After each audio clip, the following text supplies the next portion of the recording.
What am I? How did I get here? What happens to me when I die?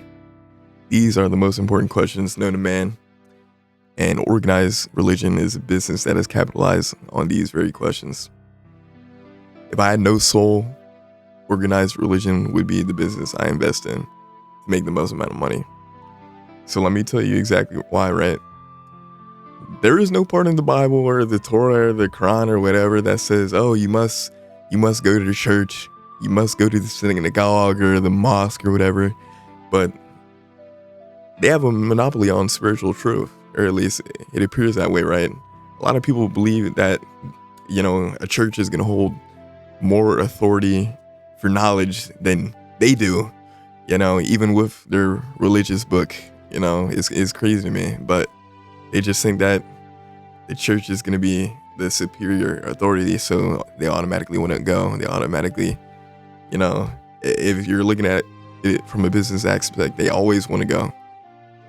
So another example, you can continue to make money from people.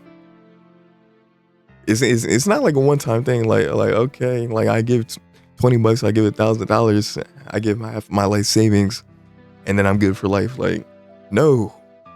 Like, people tithe and then they tithe again and then they tithe again. They continue to give, amount of money. Like imagine saying, okay, I'm just gonna give $20 to the church.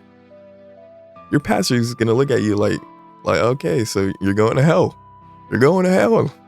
You think $20 is enough to save you? No, absolutely not. So they're gonna continue to keep giving money day in, day out, week after week. So infinite money glitch, because they're gonna, keep giving money. So there's that. If things do not go your way, right? If things don't go your way, if you don't feel more spiritual or more enlightened spiritually, right? It's not the church's fault. If you feel this way, like the church doesn't have this, money back guarantee, right? Money back guarantee. Like, if you feel like still, if you feel bad in some way, then that's your fault. That's actually your fault. In fact, you might have to go to church even more than what you already do. So there's that. Money, the obvious, money is completely untaxed. They're not getting taxed. If you want to make a lot of bread, make a church, because you're not going to get taxed on the money. And the government doesn't get a say in what you're going to do with that money. So infinite money glitch, right? Another example, there isn't like a certification. Obviously, like there's high level priests. Maybe if you're at a like huge mega church, then you had to have some type of experience, obviously. But just to get started, like anybody can make a church. I can make a church. You can make a church. Especially in the United States, like there's no certification or degree you need to start one. Like, so anybody can do it. Anybody can do it. High emotional capital, especially in places like the South, like the churches where you meet friends, significant others, business partners, right? So they hold this like great value. Like even outside, even if you're not religious, like you still want to go to church just so you can meet these type of people. So church holds so much value on a person's well-being in general, right? Which makes it an excellent business strategy, right? So loyalty, right? Like there's so many people that think it's one-to-one, right? Like if I don't go to church anymore, then that's me like spitting on God's face, essentially. They think of it like that. Like, oh my God, like if I don't go to church, then I'm gonna go to hell because God is gonna think that I don't love him anymore, this and the third, which is not the case, but that's how people feel. Free marketing. If I'm really religious, I'm gonna want my boys to be saved, right? I'm gonna want my friends and my family members to be saved. So of course I'm gonna be like, hey, come to church with me on Sunday. Like the pastor doesn't even have to do anything. Like friends are going to tell their friends to come in. Family members are going to tell their family members to come in. Friends, family members are gonna be involved. Random people they met on the street are gonna be involved.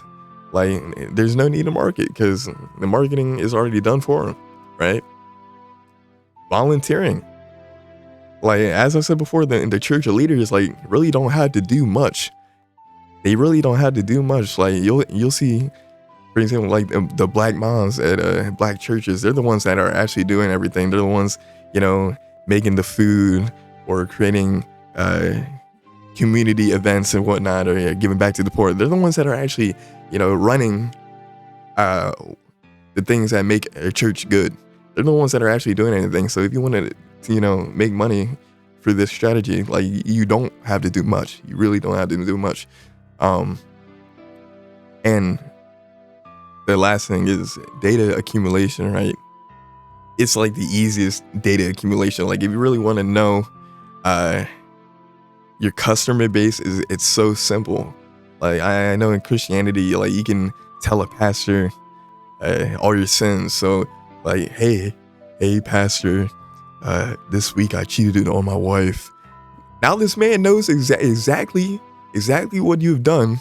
He knows exactly what you have done, and he can use that, especially in a business sense. He could use that against you to make money. So if a pastor knows this, he can be like, hey, like I know you've been seeking love outside of your committed relationship. Why don't you come to church? Why don't you give back to church? That's what's really gonna fill your heart, right?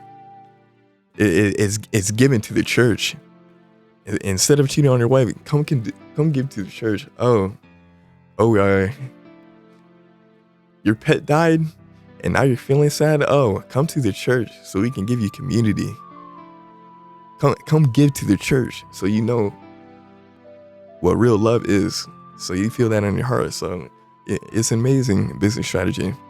If I, had zero morals, then I would, start a church immediately, or a mosque, or a synagogue, or maybe even my own cult. There was a Scientology. The creator of Scientology was like, the easiest way to make money is to make a religion. And then that's exactly what he did. That is exactly what he did. He made his own religion with aliens and, a mix of aliens, Christianity, this Buddhism, and it's solid. We can see in fucking Philadelphia, there's a big old church in Center City, and then right next to it is an even bigger building, which is the Scientology building. It's massively, lucrative. Is crazy. So yeah, that's all I have for you. Stay safe, be well.